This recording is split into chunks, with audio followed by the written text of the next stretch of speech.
Bismillahirrahmanirrahim. Baik, saya akan jelaskan satu persatu tentang apa yang sudah saya dikti kepada kalian ya.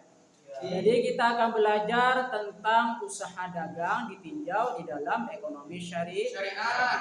Usaha dagang dalam Islam itu adalah apa? Aktivitas ekonomi yang dijalankan dengan niat ibadah. Jadi seseorang itu kalau sudah melaksanakan aktivitas yang berhubungan dengan ekonomi, maka diniatkan dengan cara ibadah. Kenapa bisa demikian? Karena kita mencari harta untuk bekal akhir, untuk memenuhi kebutuhan kita. Ya.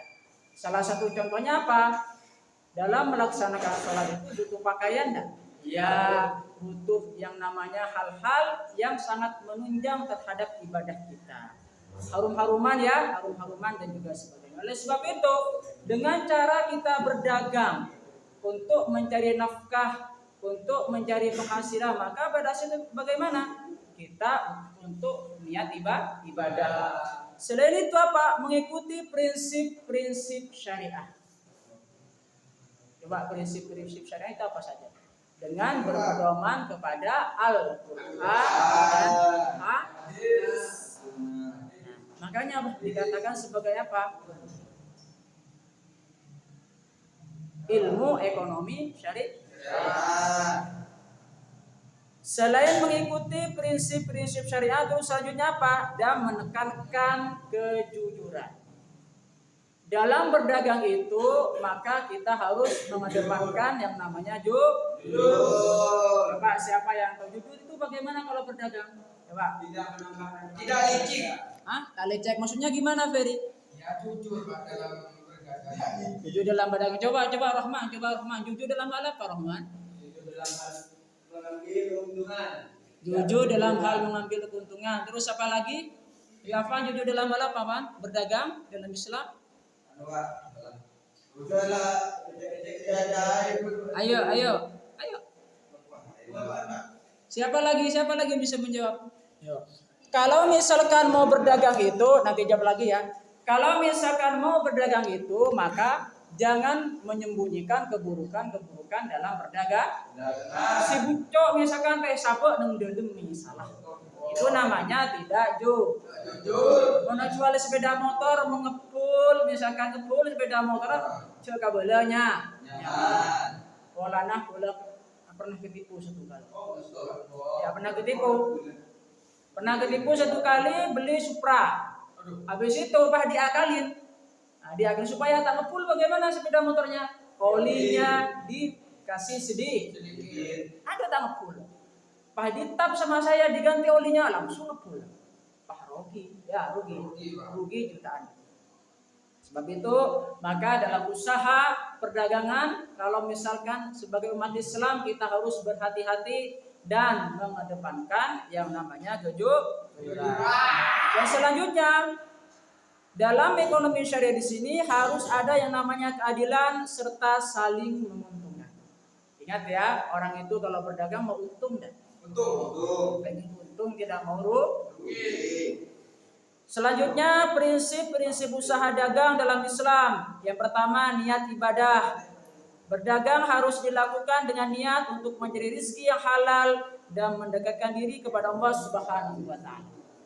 Orang yang mencari nafkah itu dengan cara halal sangat penting. Kenapa bisa demikian? Orang kalau misalkan karena mencari barang-barang yang haram pasti makan, menjadi darah, menjadi daging, lalu menjadi perbuatan.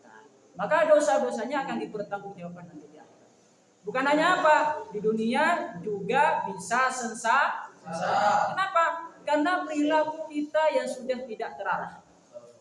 Kalau seseorang kita sudah berpedoman kepada Quran dan juga hadis, insya Allah kita akan berhasil dan juga menjadi tenang. Kenapa bisa demikian?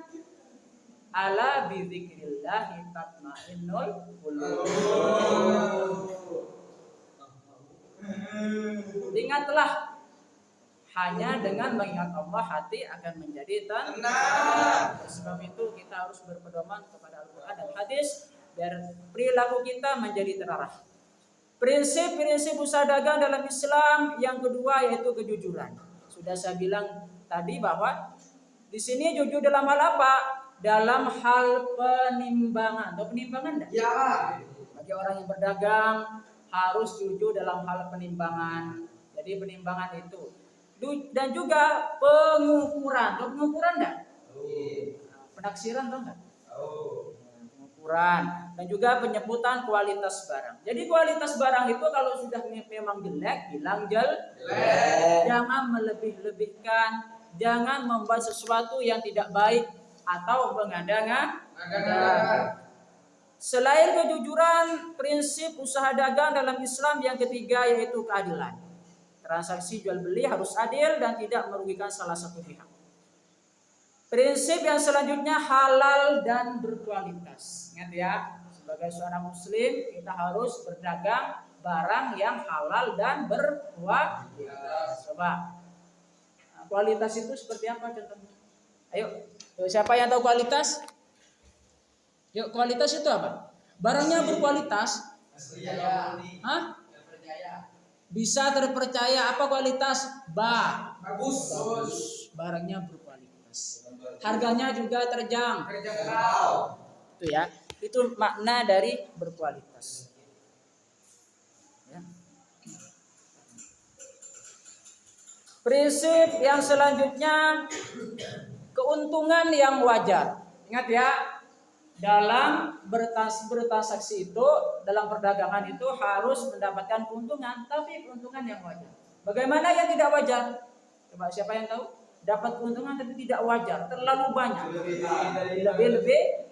Ingat ya, dalam berdagang itu tidak boleh mengambil keuntungan yang terlalu besar kepada konsumen. Kenapa bisa demikian? Dapat merugikan konsumen. Mentang-mentang misalkan punya produk sendiri, sedangkan pengusaha lain itu misalkan pada saat itu tidak punya. Oleh sebab itu karena punya sendiri produknya dijual dengan harga yang mahal. Maka sebagai seorang Islam yuk kita memperhatikan yang namanya keuntungan yang wajar di sini. Bukan hanya apa di sini memperhatikan kemaslahatan bagi diri kita dan juga orang lain. Yang selanjutnya berdagang itu harus saling menguntungkan. Kalau mau berdagang itu harus saling menguntungkan dan tidak boleh ada salah satu pihak yang dirugikan. Itulah Islam mengajarkan kita bagaimana bisa memperhatikan kesejahteraan kita bersama. Betul enggak? Betul. Keuntungan yang wajar, saling menguntungkan. Yang selanjutnya perlakukan karyawan dengan adil. Kalau misalkan nanti Anda punya karyawan bekerja kepada Anda, perlakukanlah dengan cara adil dan juga baik.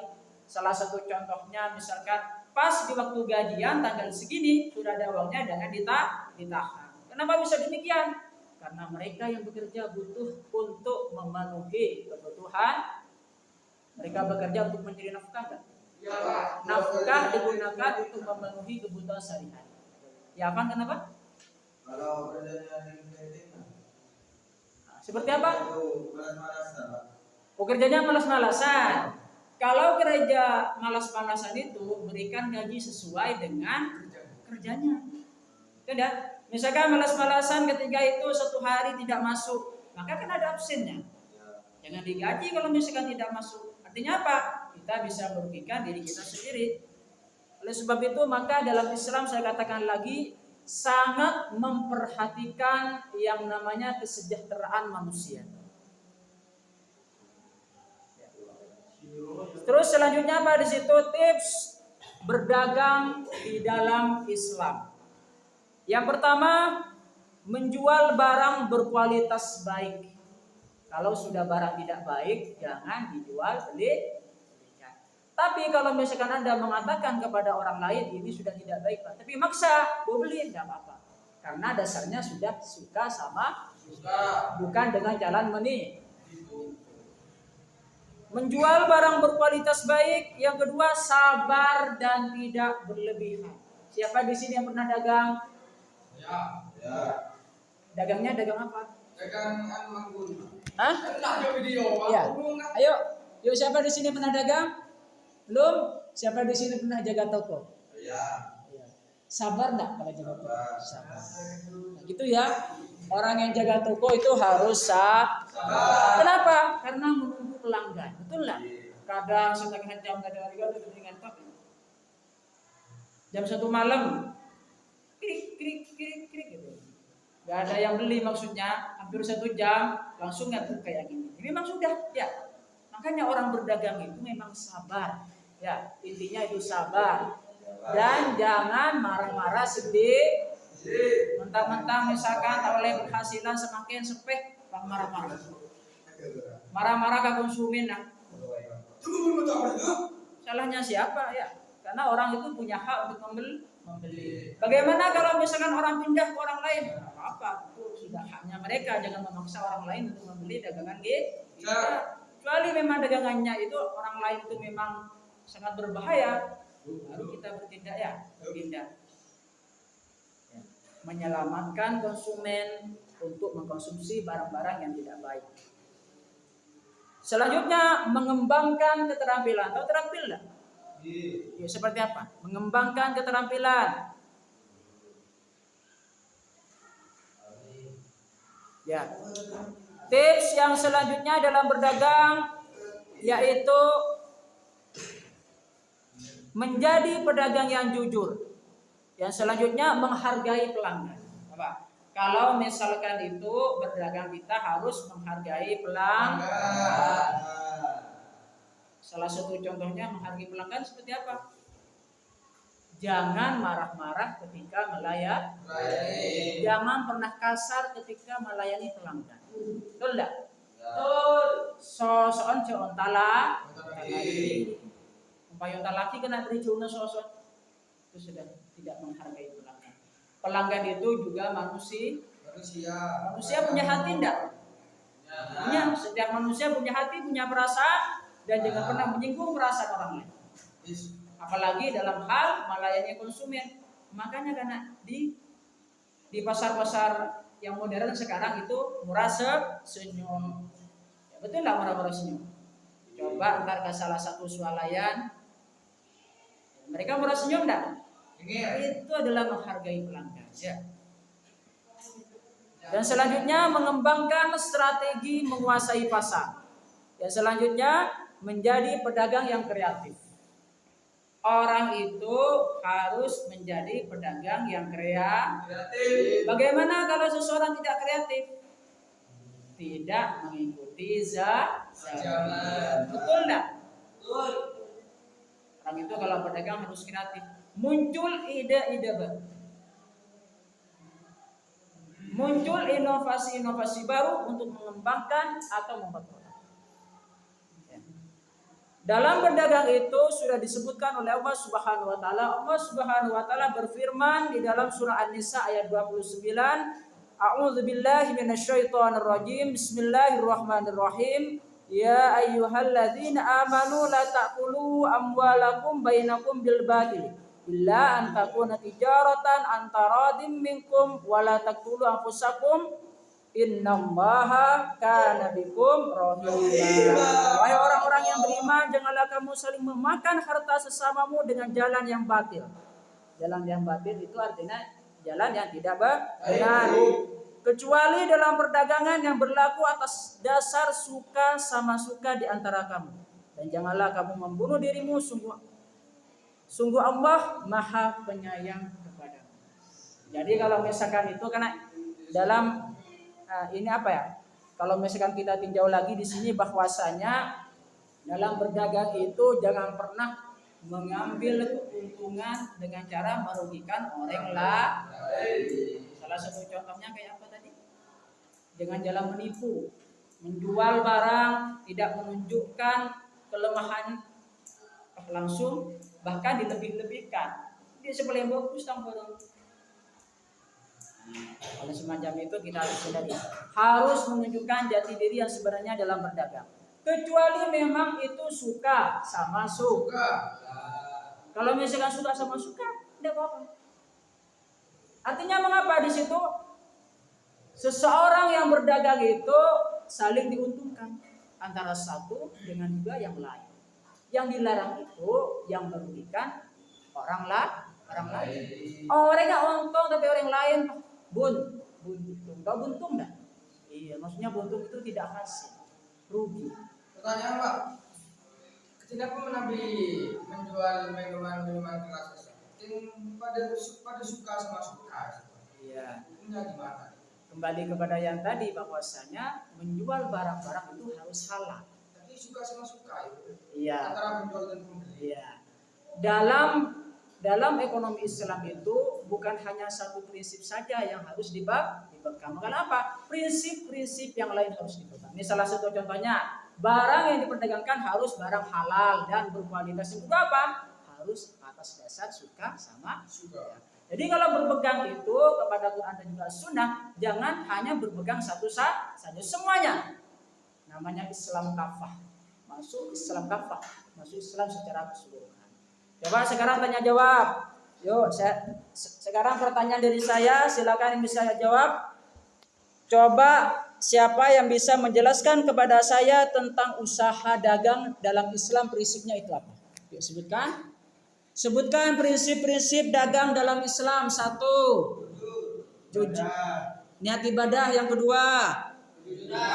Yang ketiga. Yang keempat. Yang kelima. Yang keenam. Yang ketujuh. Yang kedelapan. Sudah ada yang ke-8. Coba sebutkan pada saya tips berdagang dalam Islam. 1, 2, 4, 5, 6, 7, 8. Coba sih bertanya kepada lagi. Siapa yang bisa menjelaskan kepada saya tentang berdagang, tips berdagang yaitu sabar dan tidak berlebihan. Ayo. Yuk siapa? Bagaimana maksud dari berdagang sabar dan tidak berlebihan? Ayo Dayat. Sabar. Ayo Rahman. Ayo Rahman. Sabar dan tidak berlebihan. Ayo Afan. Ayo tahu enggak? Berdagang harus ya. Berdagang itu harus sabar. Ya, betul ya. Itu di tangan Tuhan. Di tangan kita. Innallaha ma'as-sabirin. Terus ya. Ya, terima kasih atas waktunya. Terima kasih atas waktunya. Sampai ketemu pada hari Selasa ya, hari Selasa. Semoga kita dipertemukan oleh Allah Subhanahu wa taala dalam kondisi yang sehat dan juga dilancarkan urusan-urusan kita, dilancarkan rezeki kita dan juga dikabulkan hajat-hajat kita. Juga kita jangan lupa mendoakan kedua orang tua kita, guru-guru kita, saudara-saudara kita, kaum muslimin muslimat, mukmin mukminat, dan kita jangan lupa untuk kirim Fatihah dulu kepada baginda Rasulullah sallallahu alaihi wasallam. Ila hadratin Nabi Mustafa Muhammadin sallallahu alaihi wasallam. Al-Fatihah.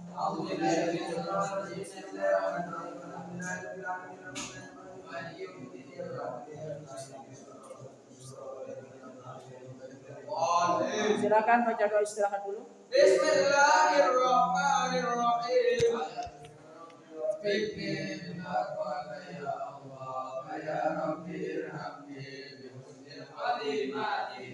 Assalamualaikum warahmatullahi wabarakatuh. Waalaikumsalam.